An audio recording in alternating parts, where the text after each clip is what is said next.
The mahogany doors of Harrison International's boardroom felt heavier than usual as I pushed them open that morning. 24 pairs of eyes turned to me, none friendly, all waiting. My Uncle Marcus's smirk told me everything I needed to know. This wasn't a regular quarterly meeting. I'm Alexander Harrison, and until exactly 9:47 a.m. that Thursday morning, I was the Chief Strategy Officer of Harrison International, a company my grandfather built from nothing into a $12 billion energy infrastructure giant. More importantly, I was the one who had spent the last 3 years building our Middle Eastern partnerships, particularly the landmark $2 billion Saudi development deal that would transform the company's future. "Sit down, Alexandra," Uncle Marcus commanded from the head of the table, my father's old seat. He'd claimed it after Dad's heart attack last year, along with the CEO position that should have been mine. "We have serious matters to discuss."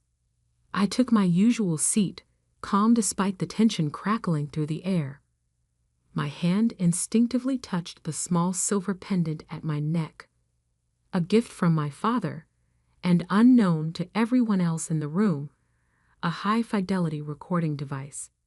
I'd started wearing it to meetings 6 months ago, when I first noticed documents disappearing from my office and private conversations mysteriously reaching our competitors. "The board has convened this emergency session," Marcus continued, shuffling papers importantly, "to address grave concerns about the company's strategic direction, specifically regarding our Middle Eastern expansion." My heart rate picked up, but I kept my face neutral. I'd expected this, planned for it even. The Saudi deal was too big, too transformative for Marcus to let me complete it. Success would have cemented my position as the natural heir to Harrison International. "Our review indicates gross mismanagement of the Saudi negotiations," he declared, his voice dripping with fake concern. "Unauthorized promises, misrepresented capabilities, and frankly, amateur handling of delicate cultural sensitivities." The lies rolled off his tongue smoothly.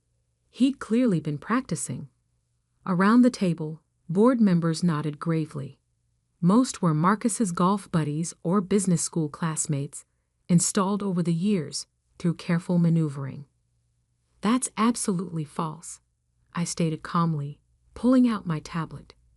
"I can show you the detailed negotiation records." "No need," Marcus cut me off.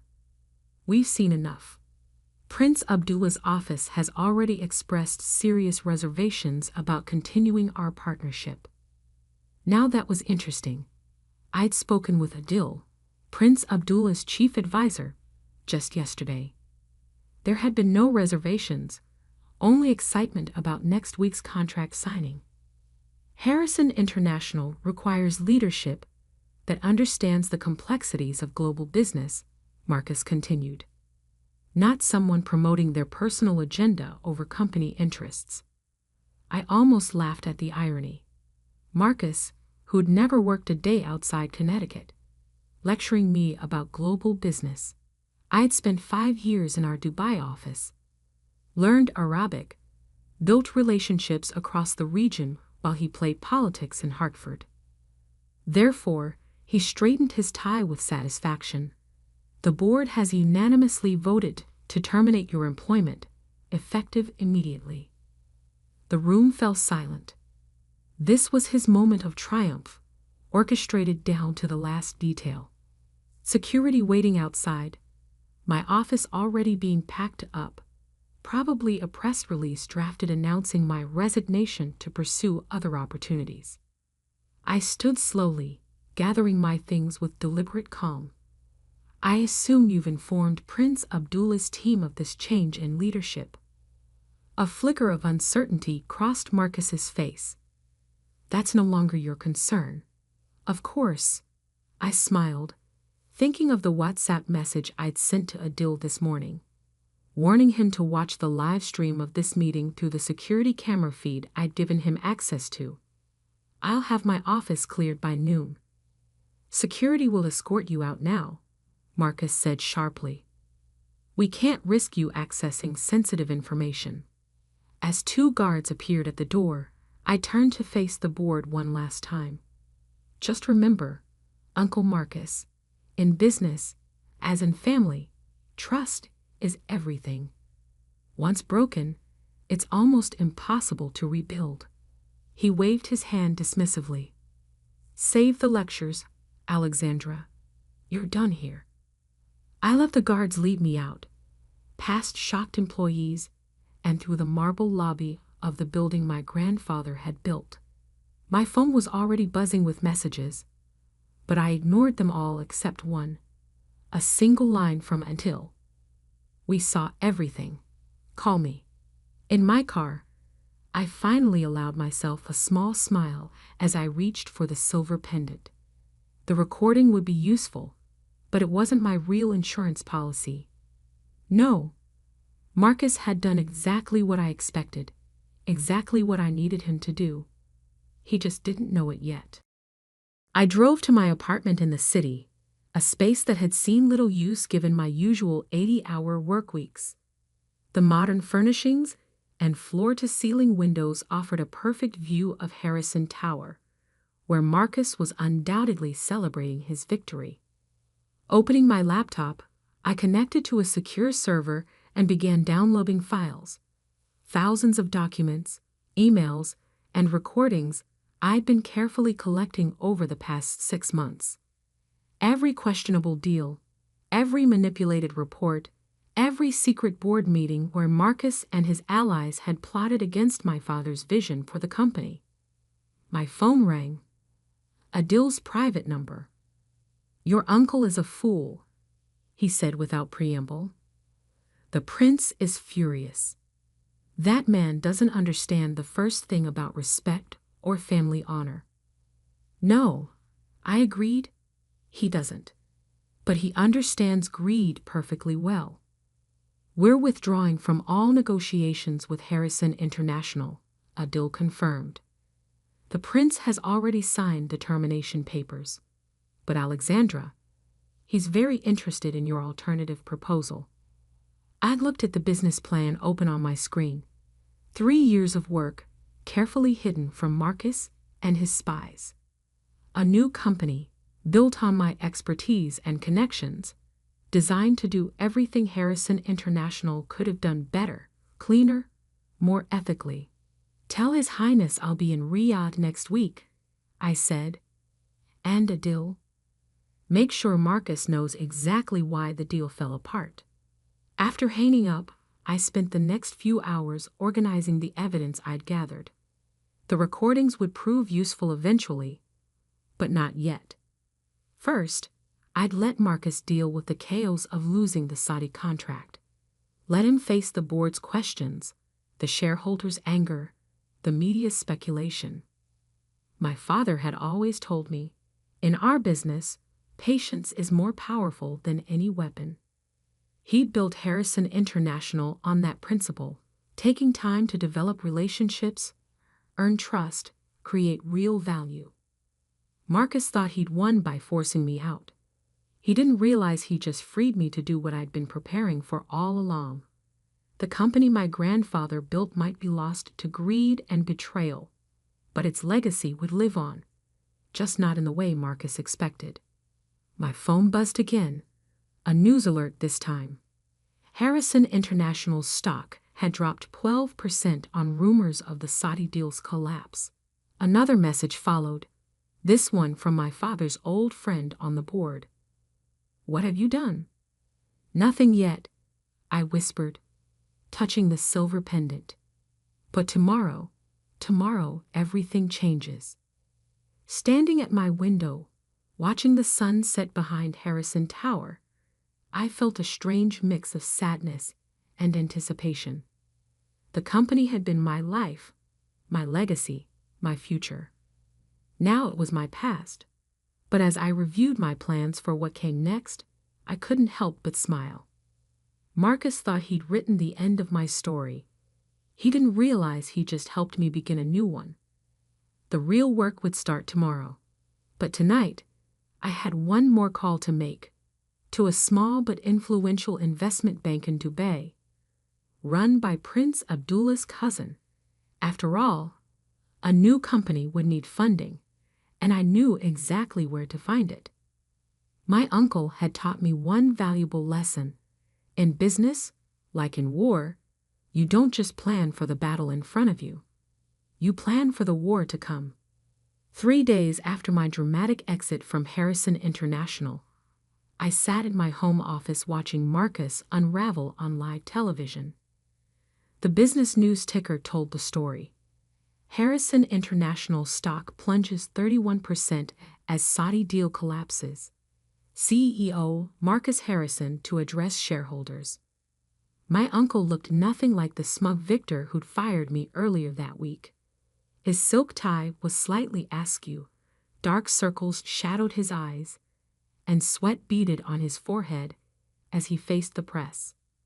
The temporary suspension of negotiations with our Saudi partners is merely a standard review process, he insisted, his voice lacking its usual confidence. Harrison International remains committed to our Middle Eastern expansion strategy. I muted the TV as my secure phone line rang. The caller ID showed a Dubai number. Alexandra, Prince Abdullah's smooth voice filled my ear. I trust you're enjoying the morning news? Immensely, Your Highness, I replied, suppressing a smile. Though I suspect Marcus isn't sharing your entertainment. Indeed not. Especially after this morning's meeting with our banking consortium.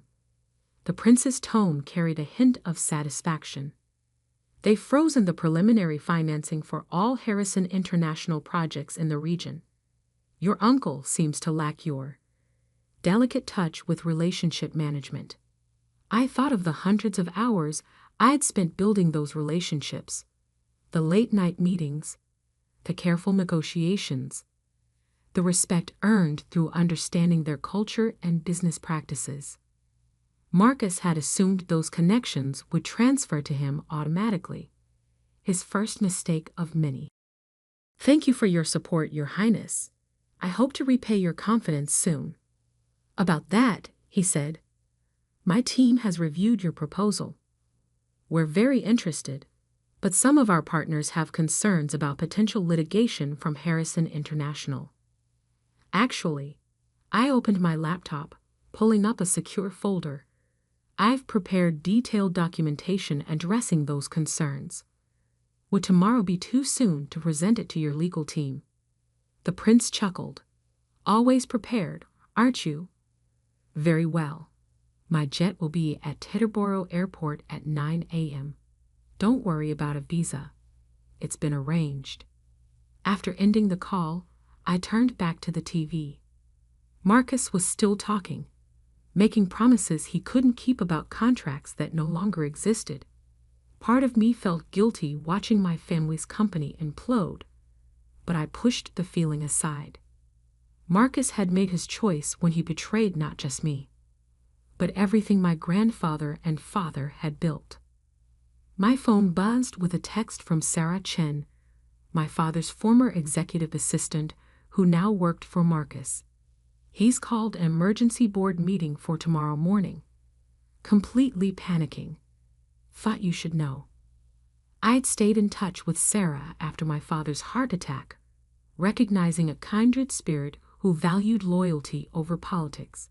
She'd been my eyes and ears inside Harrison International for months, warning me about Marcus's schemes long before he made his move.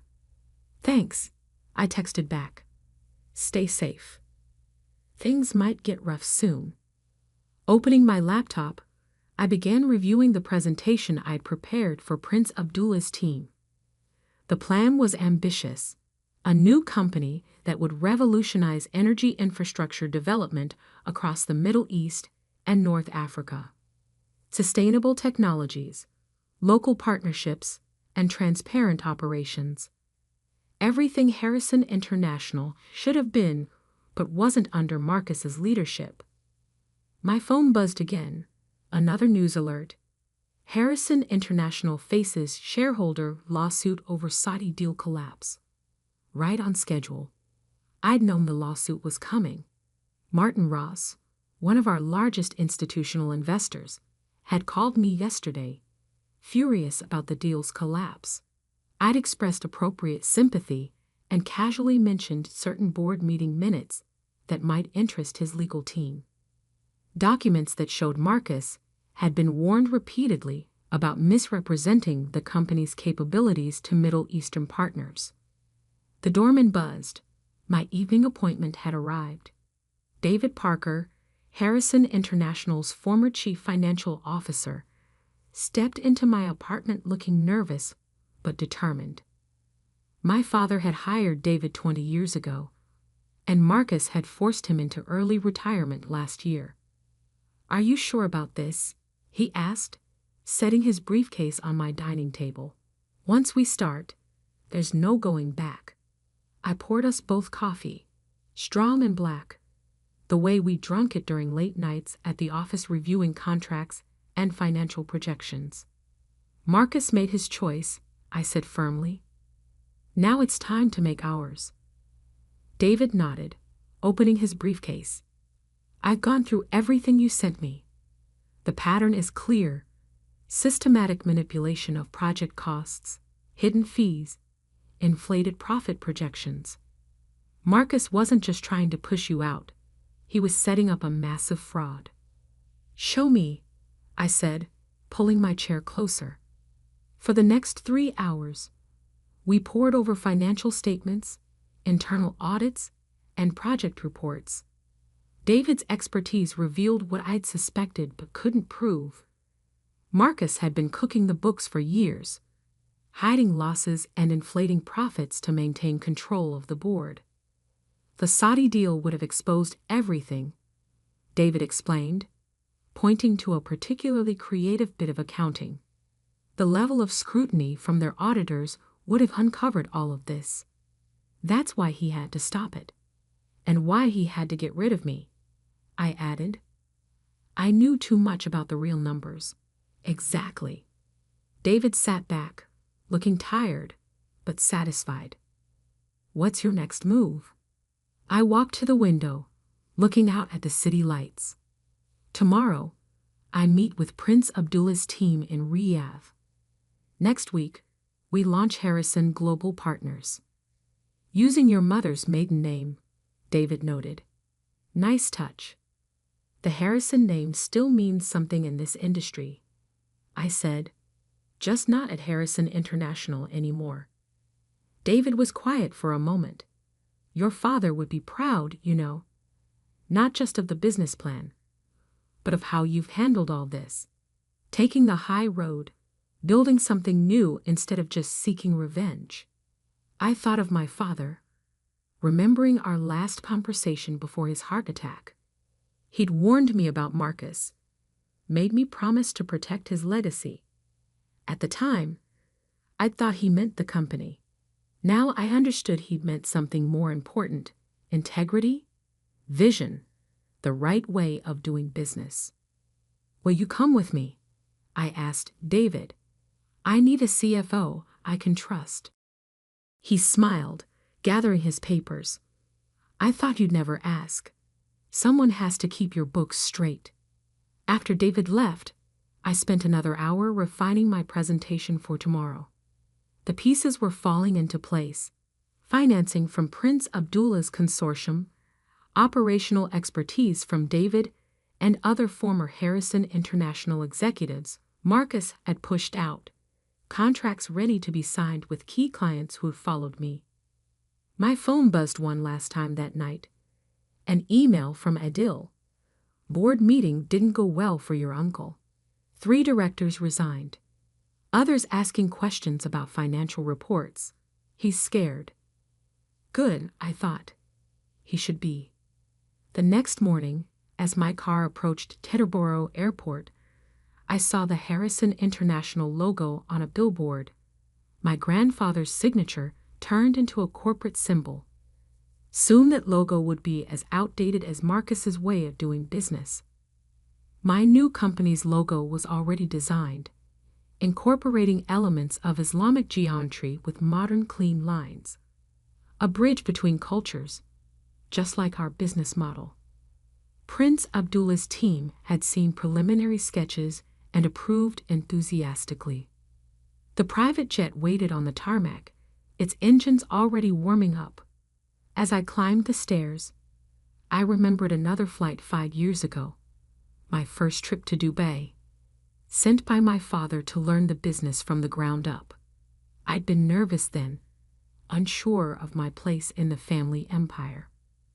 Now, boarding another plane to the Middle East, I felt only certainty. Marcus thought he'd ended my career. Instead, he'd forced me to create something better, something truly mine. My phone buzzed as I settled into my seat. Sarah again. Marcus just fired the entire Middle East division. Complete chaos here. I turned off my phone as the jet began taxiing. Let Marcus burn bridges. I was building new ones. The 14-hour flight to Riyadh gave me time to perfect my presentation and review the contracts David had prepared. Everything had to be perfect. This wasn't just about business anymore. It was about showing a better way to operate in a complex global environment. I thought about the recording still saved in my silver pendant, evidence of Marcus's lies and manipulation. I hadn't released it yet, hadn't needed to. His own actions were doing more damage than any exposed secrets could. As the plane crossed the Atlantic, I opened my father's old notebook, a leather-bound journal he'd carried for 30 years. His business philosophy was scattered throughout its pages. Wisdom I'd only now begun to fully appreciate. Success in business, he'd written, is like playing chess. You don't win by making the most aggressive moves. You win by positioning yourself so carefully that your opponent's own moves become their undoing. Marcus was aggressive, playing for quick wins and immediate gratification. I was playing a longer game, one that would reshape not just one company, but an entire industry. The sun was setting over the Saudi desert when we began our descent into Riyadh. In the fading light, the modern skyline looked like something from a science fiction movie, a vision of the future rising from ancient sands. My future was out there too, waiting to be built. Tomorrow, I would stand before Prince Abdullah and his advisors, not as a displaced heir to a troubled company, but as the founder of something new and transformative. Marcus had taught me one final lesson. Sometimes losing everything is the only way to discover what you're truly capable of building. As the plane touched down, my phone reconnected to the network. Dozens of messages waited, but only one mattered. From Martin Ross, the institutional investor. Board meeting leaked. Marcus claiming Saudi deal collapsed due to your interference. Demanding investigation. I smiled, thinking of the documents waiting in my briefcase. Proof of every real reason the deal had failed, every lie Marcus had told, every ethical line he'd crossed. Let him investigate. Let him dig deeper. The hole he was digging would only make his fall more spectacular. Tomorrow would bring new challenges, new opportunities, new battles to fight. But tonight, watching the Riyadh lights grow closer, I felt only peace. The kind of peace that comes from knowing you're exactly where you're supposed to be, doing exactly what you were meant to do. Marcus thought he'd written my ending. He didn't realize he'd only written my beginning. The Riyadh sun was just rising when my phone rang. Sarah's voice was urgent. Alexandra, turn on CNBC now. I flicked on the hotel room's television just in time to see the breaking news banner. Harrison International CEO Marcus Harrison steps down amid financial scandal. Emergency board meeting called. My uncle's carefully constructed world was crumbling, faster than even I had anticipated. 3 weeks had passed since my presentation to Prince Abdullah, and his team. 3 weeks that had changed everything. The board received an anonymous package this morning, Sarah continued. Full documentation of every fraudulent transaction, every manipulated report. They're saying the SEC has opened a formal investigation. I touched the silver pendant at my neck, still containing its damning recording, still unused. I hadn't needed it. Marcus had done exactly what I'd expected. As pressure mounted, he'd gotten sloppy, desperate, started making mistakes. How bad is it? I asked, though I already knew the answer. Bad, Sarah confirmed. The auditors found everything: hidden accounts, inflated contracts, millions in unauthorized consulting fees. Some board members are already calling for criminal charges. I turned up the volume as a financial analyst appeared on screen. This could be the biggest corporate fraud case since Enron. The question isn't whether Harrison International will survive, but in what form. My other phone, the secure line, buzzed with a text from Prince Abdullah. Time for phase 2. Yes, I replied. Launch everything. Within hours, press releases went live across 3 continents. Harrison Global Partners, my new company, announced major infrastructure contracts with Saudi Arabia, the UAE, and Qatar, totaling over $5 billion in projects. The same projects Harrison International had lost, now restructured and improved. But we weren't just taking their contracts. We were taking their best people too. David Parker, now my CFO, had spent weeks quietly recruiting key executives and project managers from Harrison International. People who'd been marginalized under Marcus's leadership, who believed in my father's vision of ethical, sustainable business practices. Alexandra, my assistant, knocked on the hotel room door. Prince Abdullah's car is here. The drive through Riyadh's bustling financial district felt surreal.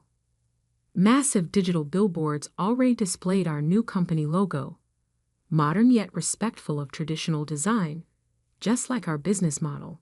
In the prince's private office, dozens of people waited. Business leaders, government officials, media representatives. This wasn't just another contract signing. This was a statement about the future of international business in the region. My friends, Prince Abdullah began, standing to address the room. Today we witness not just the birth of a new company, but a new way of doing business.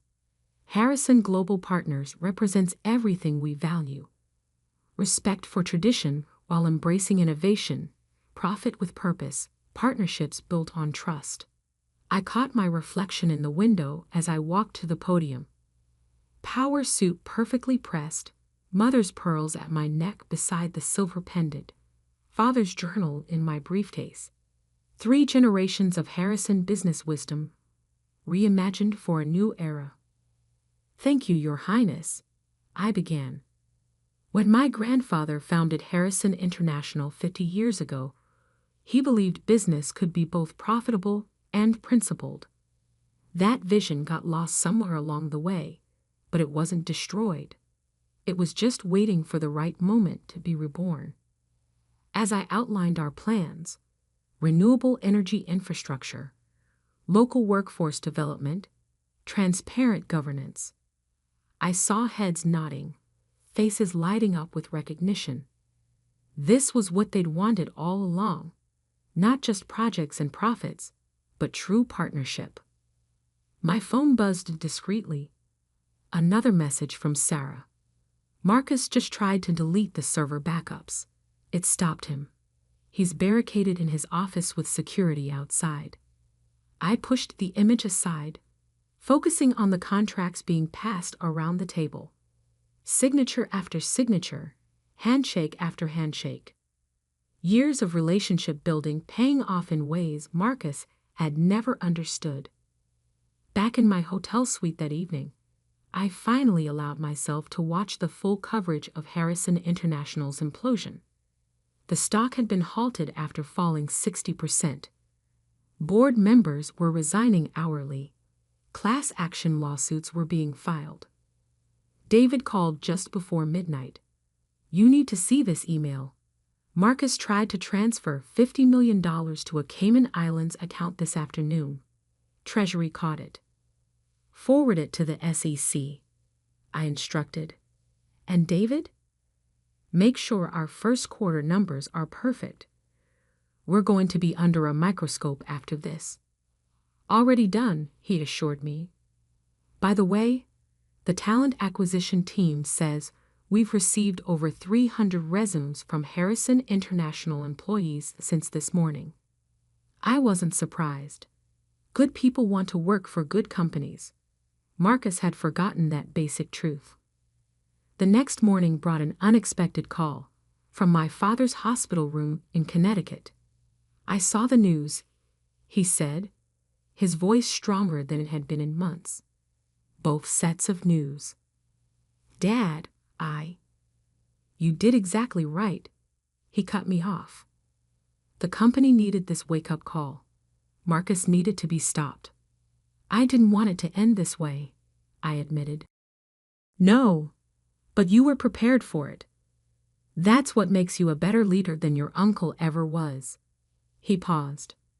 "I'm transferring my Harrison International shares to your new company's employee ownership trust." I sat down, stunned.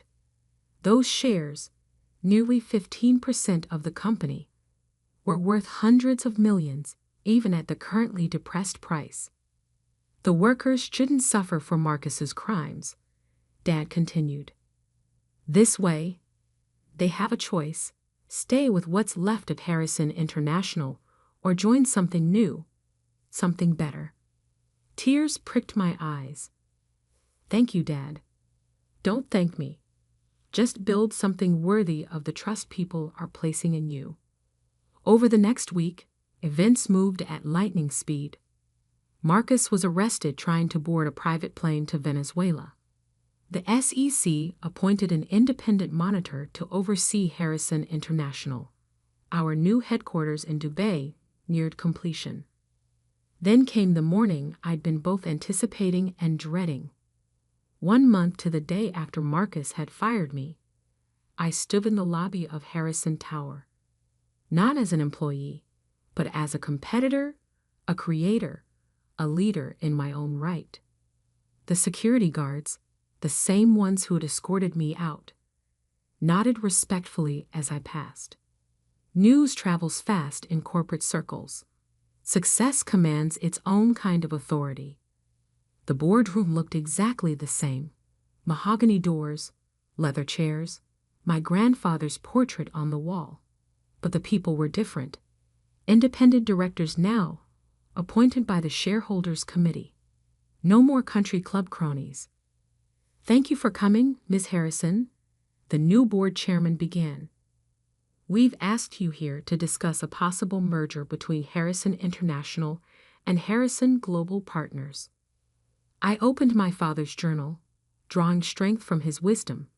"I appreciate the offer, but no. Harrison International needs to clean house, rebuild trust, find its own way forward. Meanwhile, we're creating something new, something that never could have existed within the old structure. Even if we offered you the CEO position?" I smiled, thinking of my office in Dubai, overlooking the future. I already have a company to run. Later that day, I visited my father in the hospital.